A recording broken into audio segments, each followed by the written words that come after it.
Bukola, he said, his voice smooth as velvet.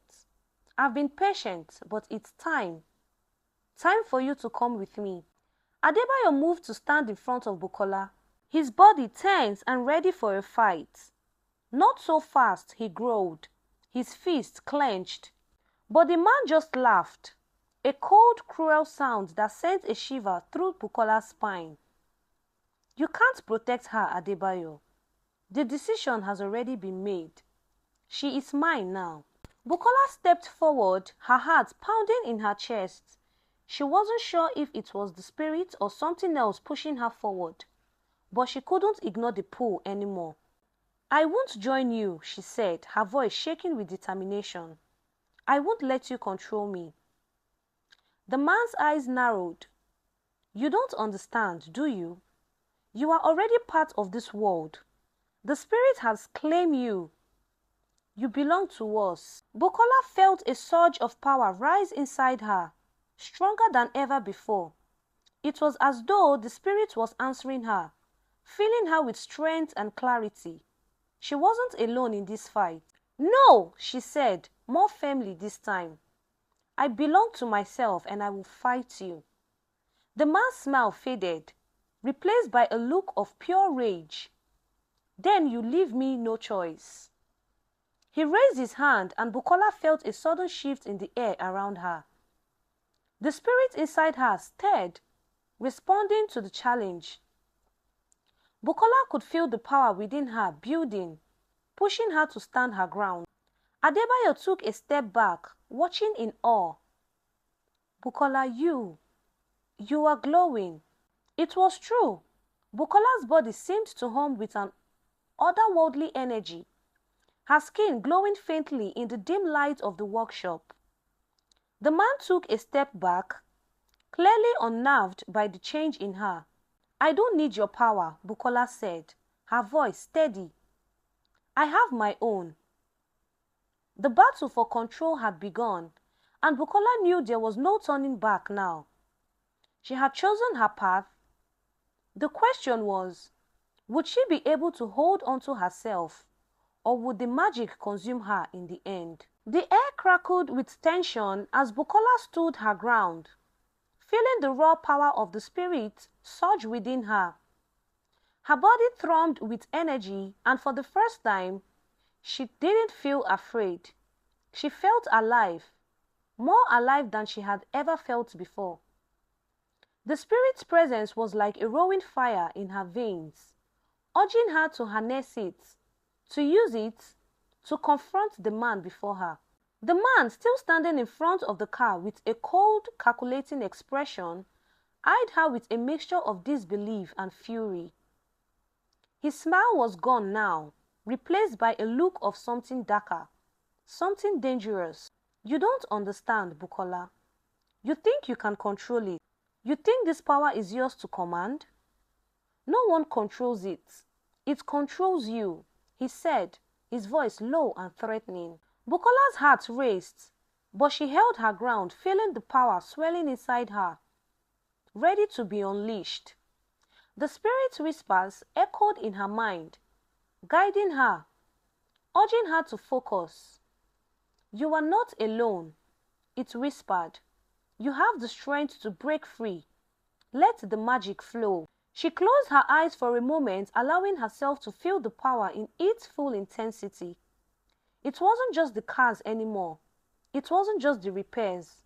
She could feel the world around her, the wind, the earth beneath her feet, the energy coursing through everything. The spirit wasn't just a teacher. It was a part of her now, inseparable and powerful.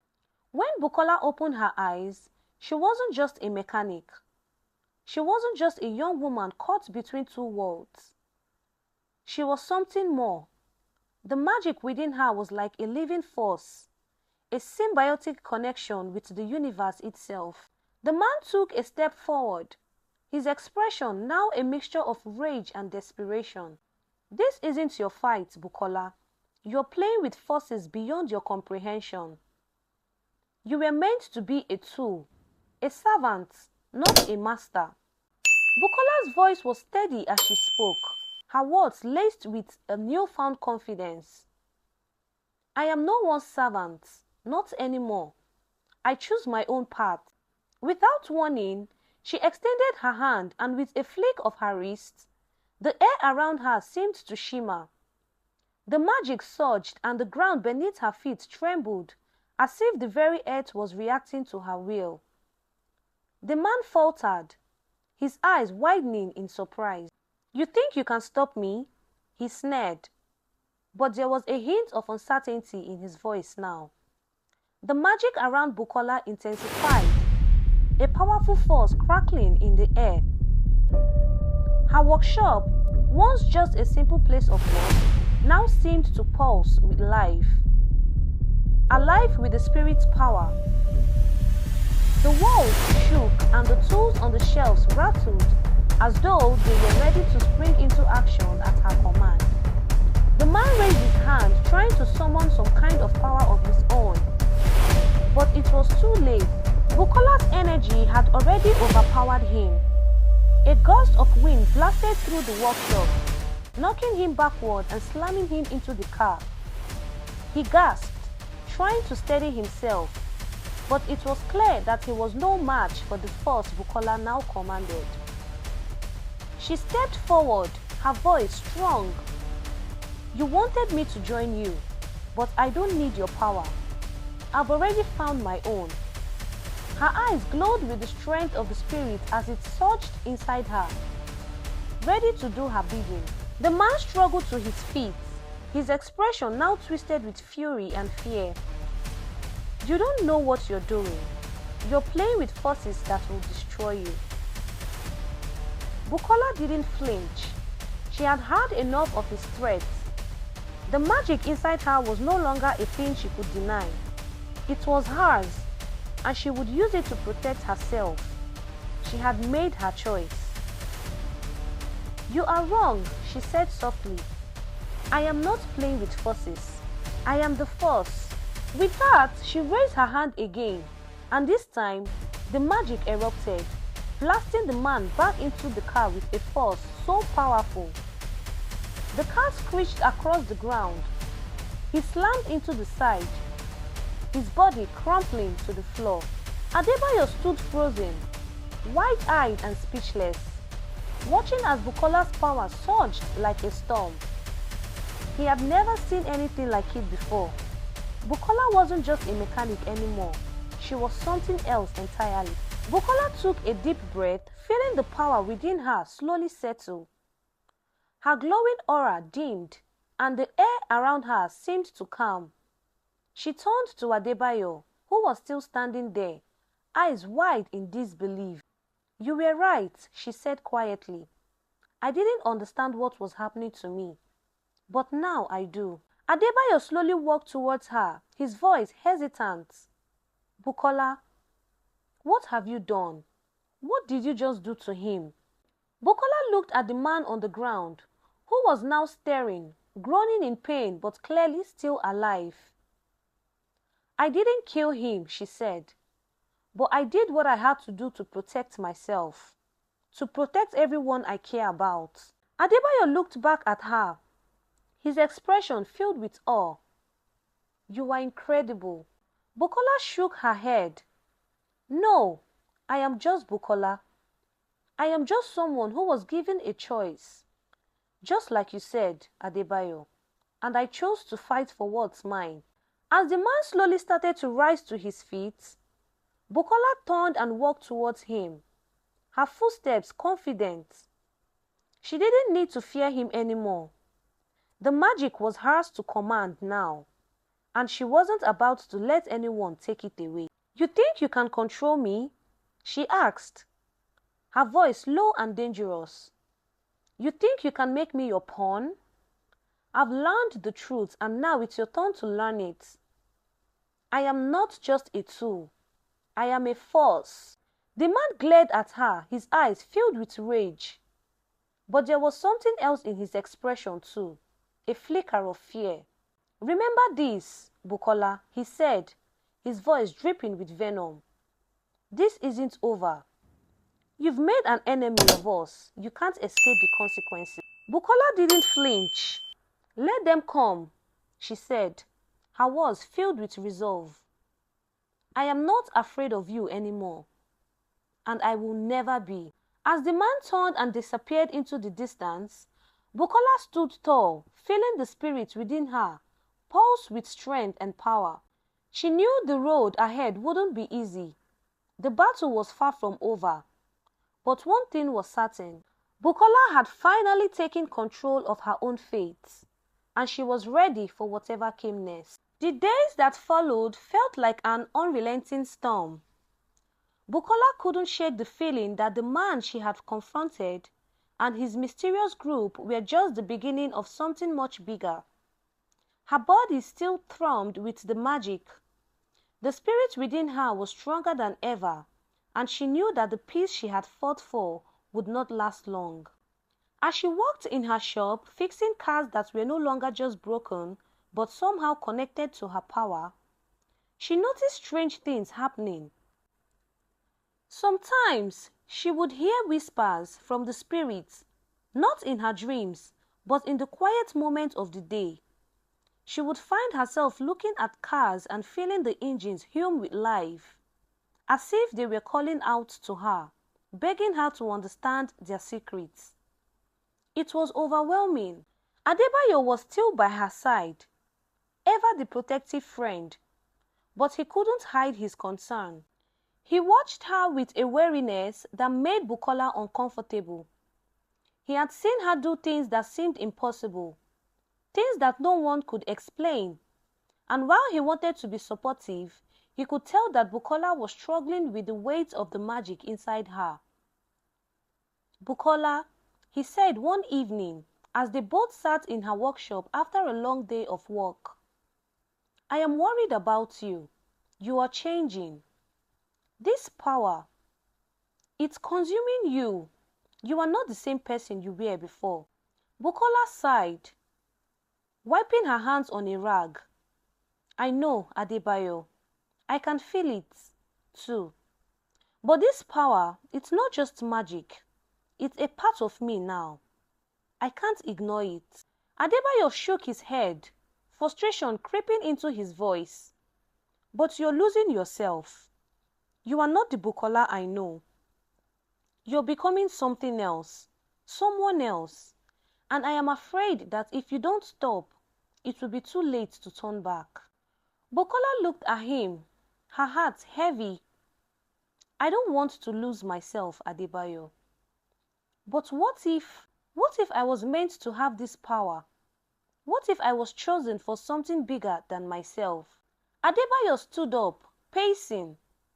"You don't know what you're dealing with. No one does. This thing, the spirit, the magic, it's not just some gift. It's dangerous. And those people you fought, the ones who want you, what if they know something you don't? What if they can twist you into something you can't control?" Bukola didn't have an answer. She had always thought of herself as strong, as someone who could fix things, make things better. But this power, this gift was beginning to feel like a weight that might crush her. The door of the workshop creaked open and a figure stepped inside. Bukola's heart skipped a beat as she recognized the man from the car, the one who had threatened her.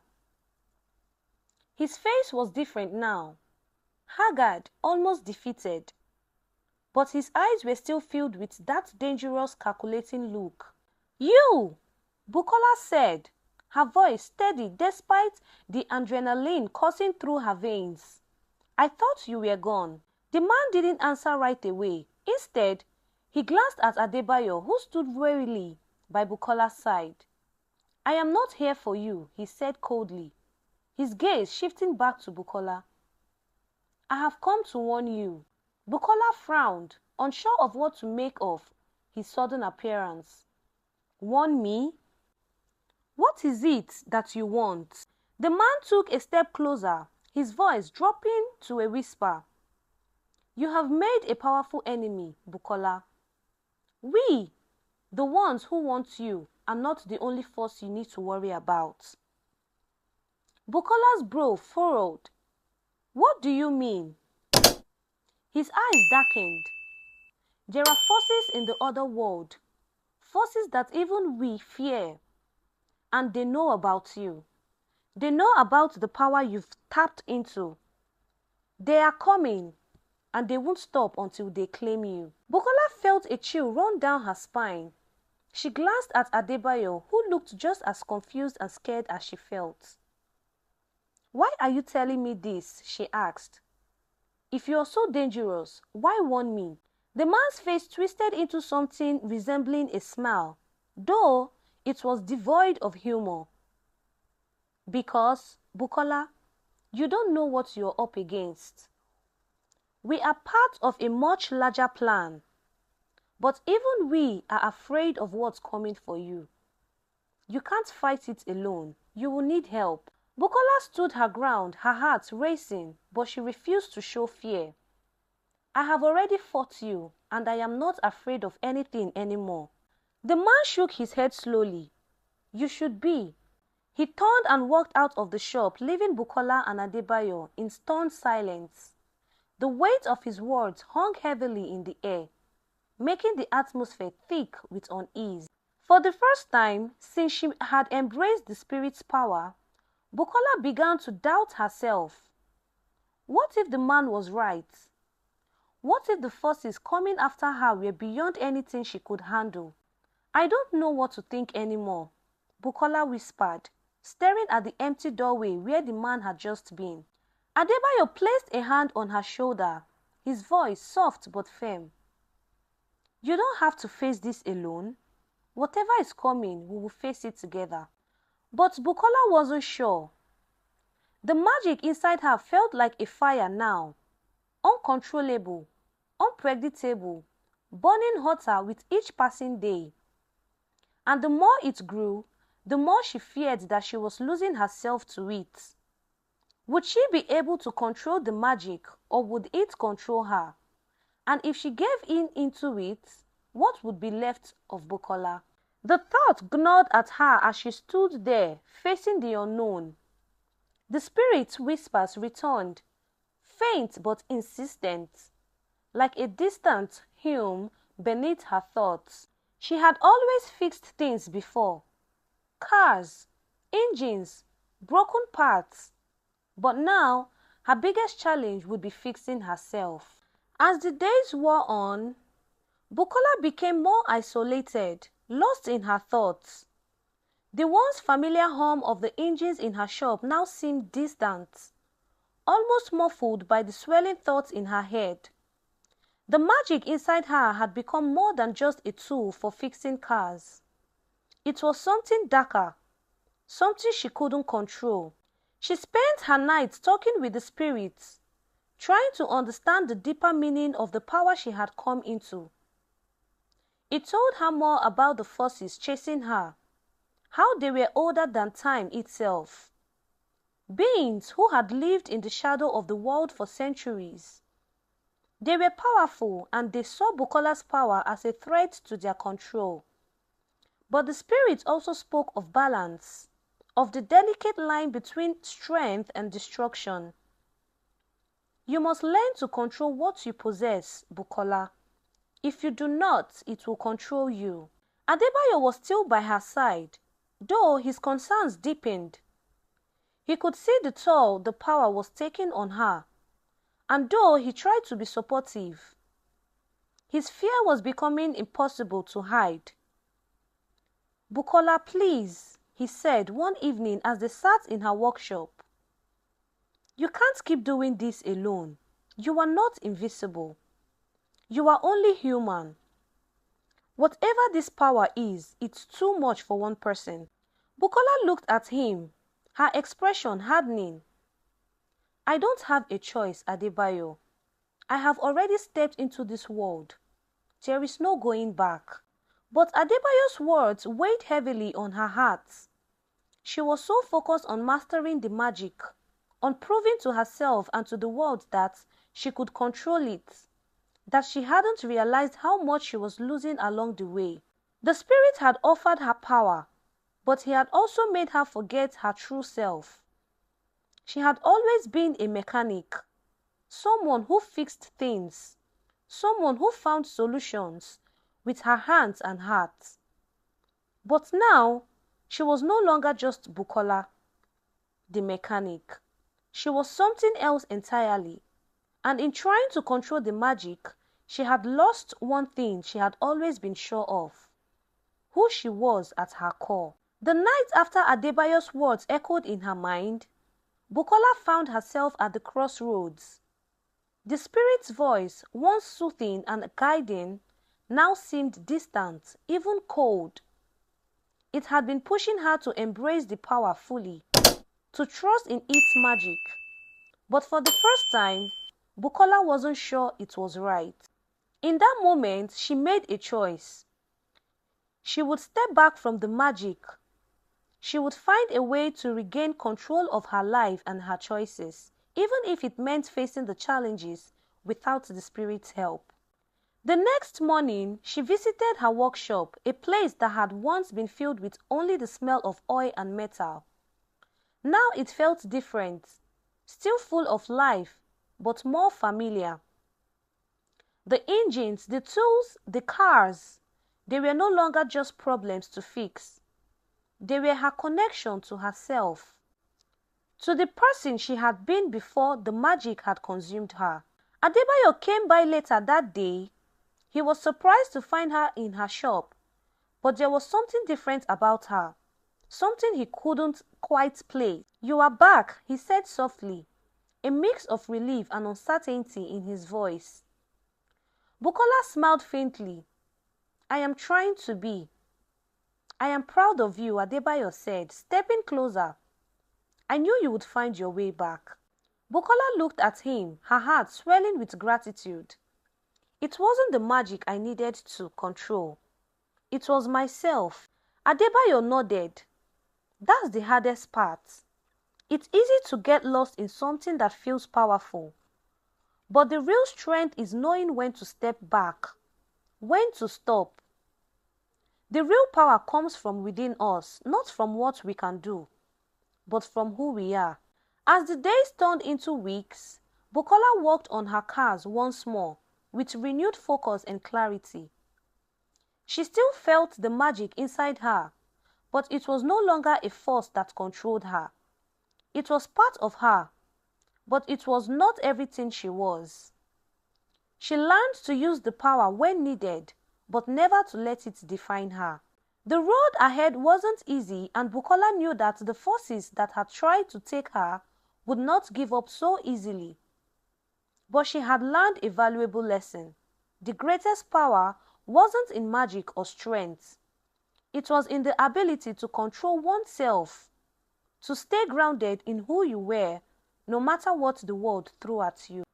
And so, Bukola continued her work, fixing cars and lives, one turn of the wrench at a time. She had found balance, and in that balance, she had found peace. Moral lessons. 1. True strength comes from within. The most powerful force is not external, but internal.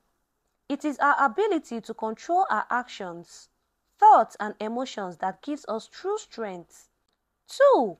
Power must be managed. Power, whether it's physical, magical, or emotional, must be used with wisdom. Unchecked, it can consume and change us in ways we cannot control. 3. Know who you are. In a world full of distractions and influences, it's important to stay true to who you are. Your identity is the foundation upon which everything else should be built. 4. Balance is key. Life is about balance. It's important to know when to take control and when to let go, when to fight and when to step back. Understanding this balance brings peace and clarity. 5. Seek support. No one has to face challenges alone. It's okay to lean on others and share your struggles. True strength comes from community and support. 6. The journey of self-discovery is ongoing. We are always learning and growing. It's important to embrace the journey of self-discovery even when it's difficult, because it shapes who we become. We have come to the end of the story. If you love this video, please kindly share with your loved ones. Leave us a comment on your opinion and subscribe for another interesting video like this. Until I see you all on the next one. Bye for now.